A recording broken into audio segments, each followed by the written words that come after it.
How you doing? Welcome to another edition of the Weekly Wrap. It's great to have you with us on this Thursday, the 10th of March. I'm Peter Schwing, and here's what's happening. LimeWire returns as an NFT marketplace. Why Epic acquired Bandcamp. No clapping or shouting at concerts. Amazon's Clubhouse competitor lets you be the DJ. And TikTok is now a distribution company. Those stories coming up. But first, let's take a look at what happened in this day in history. All right, in this day in history, we take a look at those who have passed, those who have been, on their birthday, and also some interesting tidbits. So they're honoring those who have passed away on this date. In 1988, the younger brother of Bee Gees, Andy Gibb, died in the hospital. His death was from myocarditis.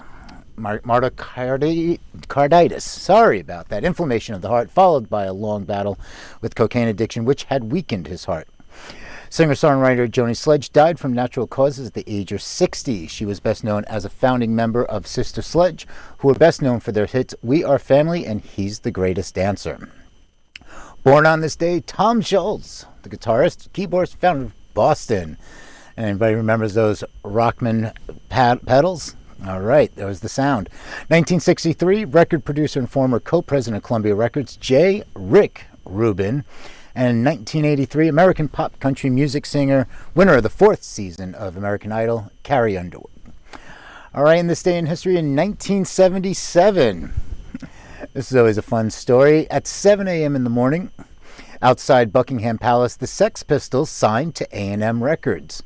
An after-party was held at the offices at A&M Records, where the group set about wreaking unforeseen havoc, with Sid Vicious smashing a toilet and cutting his foot, trailing blood everywhere he went, while Rotten cursed and threatened every upscale executive in sight, and guitarist Steve Jones was getting it on with an unnamed fan in the restroom. The contract lasted 6 days. And in 2003, during a concert in London, England, Dixie Chicks lead singer Natalie Maines said that the band was ashamed the President of the United States is from Texas, referring to Maines' hometown of Lubbock and President Bush hailing from the same state. This was during the run-up to the invasion of Iraq, and the comment sparked intense controversy and outrage among Americans, including a large share of country music fans, which also led them to be blacklisted and withdrawn off of many radio stations throughout the U.S. All right, and that's what happened this week in history. All right, tuning into what's going on now, I just want to say hi to everybody viewing the show on our live stream and directly on the Music Industry City website. To stay up to date on this and other community programming, you can check out musicindustrycity.com for more news and events. All right, let's get to it. This week, Spotify, can't go an episode without talking about Spotify, is patenting its own A&R technology to predict breaking artists. The question is, from Music Business Worldwide, is should labels be concerned? Spotify has developed technology that predicts which relatively unknown artists on its platform are likely to break soon. Spotify has created a system and method for breaking artist prediction in a media content environment, according to a new U.S. patent obtained by Music Business Worldwide. Spotify's new technology works by identifying one or more early adopters among its users and tracking their listening habits. The technology can then forecast which artists will break based on early adopters' listening habits. Spotify claims the solution contains, quote, a back-end media server system and can include a breaking artist prediction logic. According to Spotify, an artist is breaking if the popularity of the artist exceeds a minimum playback threshold while having experienced growth in popularity that exceeds a minimum growth threshold. What defines that minimum growth threshold is they're saying a minimum playback threshold of about 200,000 requests per month, as an example. The minimum growth threshold may also be a monthly rise of 300% in its playback requests. According to Spotify's patent, if a service provider can predict an artist's success, it may seek to partner with the artist early for possible promotional and recording deals.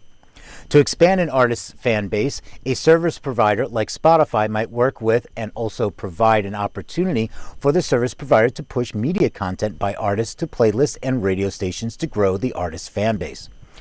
Deemed as the source for discovering new and intriguing media content, Spotify thinks this would help, quote, associate the service provider with hip or fresh artists. So is this, Spotify, are A&Rs in trouble? I mean, we've already seen decline in A&Rs throughout, throughout the last decade or two.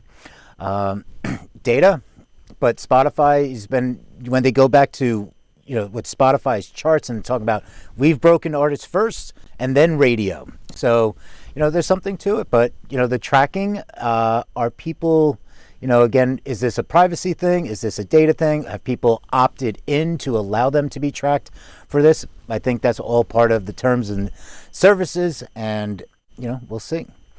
All right, so the strategy behind Epic Games acquiring Bandcamp. So this is a post by Bobby Osininski, and he goes on, he breaks it down. It's an interesting article. And he starts off by saying it's all about the metaverse, which may not be the same as Facebook Meta's metaverse, but it's maybe more rapid due to Epic's existing virtual infrastructure. And he goes on to say, consider the future prospects for artists. So what it's saying is they can go virtual. Artists can host virtual events, play in virtual music activities embedded into Epic Games, and even become virtual artists if they don't like to perform live. This allows for older artists who don't have the sellable youthful image to have successful second careers online, he goes on to say. Fan plus direct. While Bandcamp succeeded at connecting artists with fans, game developers ruled the direct-to-fan approach. It's usual for gamers to pay for virtual add-ons, tiers, and even to watch other gamers play. This knowledge now can be shared to musicians, potentially increasing their income. There's also the deep pockets. Bandcamp is a mature startup that has proved successful. In the absence of a large investment round and the associated restrictions, Epic has significantly wider funds than Bandcamp. In other words, Bandcamp can now do things it couldn't do before the funding. 10cent's reach. Here's another thing to look into is that, Tencent owns 40% of Epic and also owns QQ Music and Jukes in China, but also 10% of Spotify, 10% of Universal, and 1.6% of Warner Music Group. The question is, do Bandcamp artists get affected? On the surface, no, but those deep internal relationships open the door for future agreements. And then there's Epic Games. Bandcamp's deal has a lot more promise than you might think. If you think about it, would you rather be signed to a record label or to Bandcamp? All right. Interesting. I mean, this was definitely not on the bingo card of acquisitions that we saw coming, and this was a surprise, but, we'll see how it pans out. All right, let's turn to what's happening around the world in the live music scene. And this one's interesting. It's clapping and shouting are banned at concerts in South Korea. This goes on specifically about the BTS show that they're returning back to the stage, but supporters can't cheer or applaud. This weekend, the Seoul Stadium, which will host 15,000 people per night to see the live shows, but COVID-19 regulations prohibit clapping and yelling during live performances. Big Hit Music will provide clappers to simulate crowd sounds, and it says that the show's barred by government standards from loud cheering, yelling, chanting, and standing up. Instead, they go on to say, we will be having a fan event using clappers. Since the pandemic began, BTS hasn't performed in South Korea, and in-person activities were banned until November of 2021, but stringent restrictions remain. Most indoor venues cap these events at 50% capacity or 4,000 spectators. Big Hit Music went on to say that seating for the live concert will follow local government performance venue control standards, and goes on to say, quote, the event may be changed or canceled depending on the social distancing level. All attendees must present proof of immunization or a recent COVID-19 test result. All right, let's check in with tech.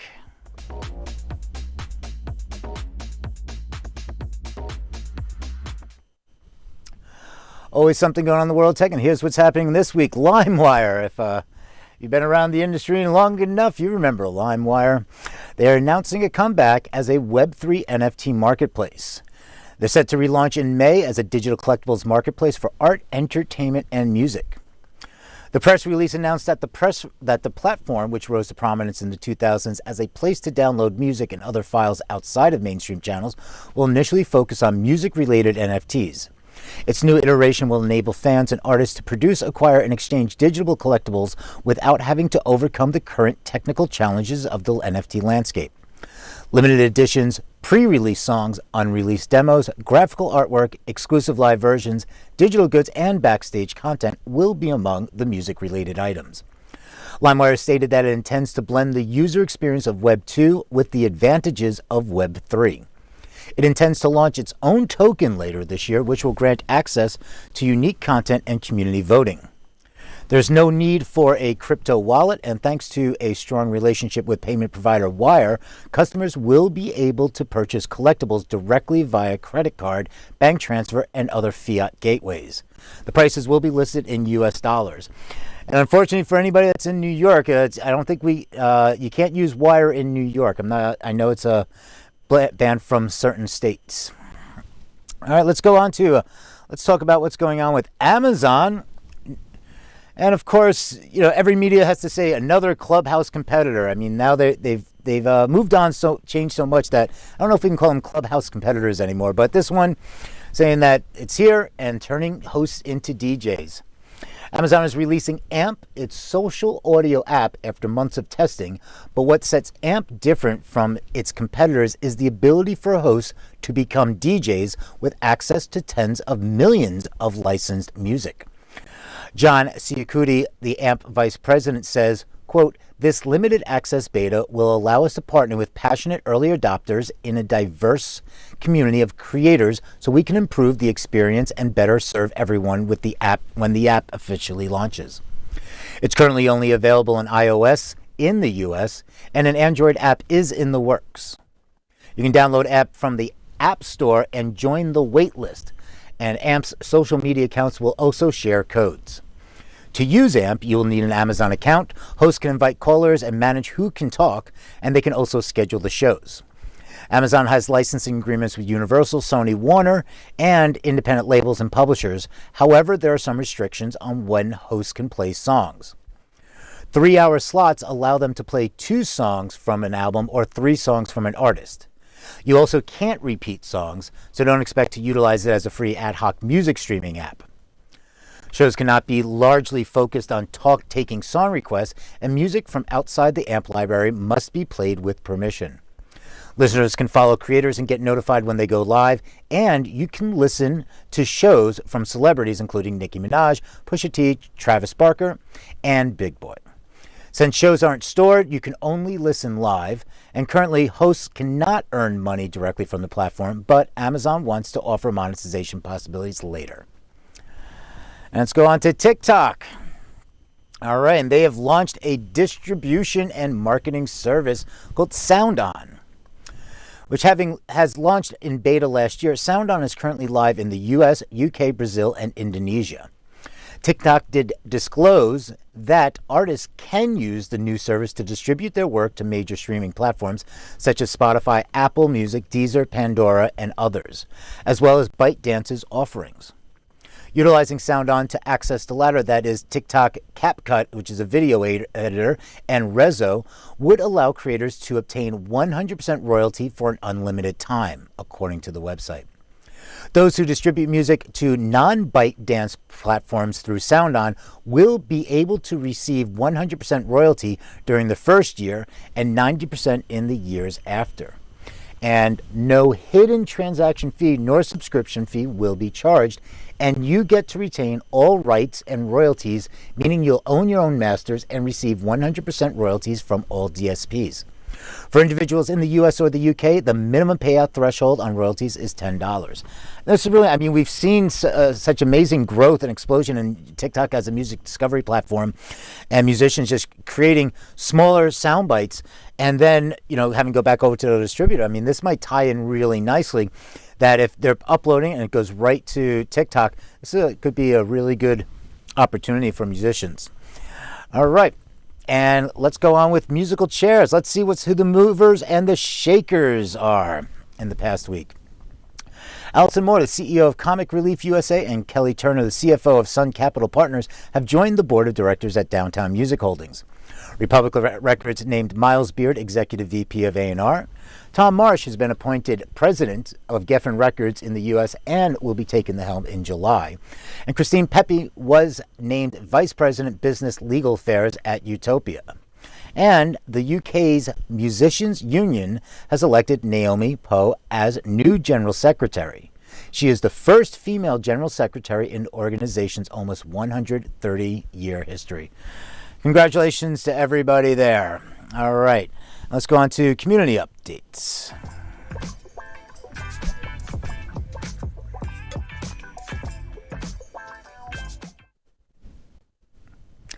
Lots of great talks coming up in Music Industry City next week. Make sure to sign up and unlock the social components and stay on top of all the upcoming events. Be on the lookout for the Future Music Forum Barcelona speaker and panel submissions and ticket announcements coming next week. Future Music Forum Barcelona will take place in person this September 26th through the 30th in, well, Barcelona. All right, and that does it for the weekly wrap on this Thursday from New York. Thank you all again for tuning in, and I hope to get to see you again next week. I'm Peter Schwing. Have a rockin' day.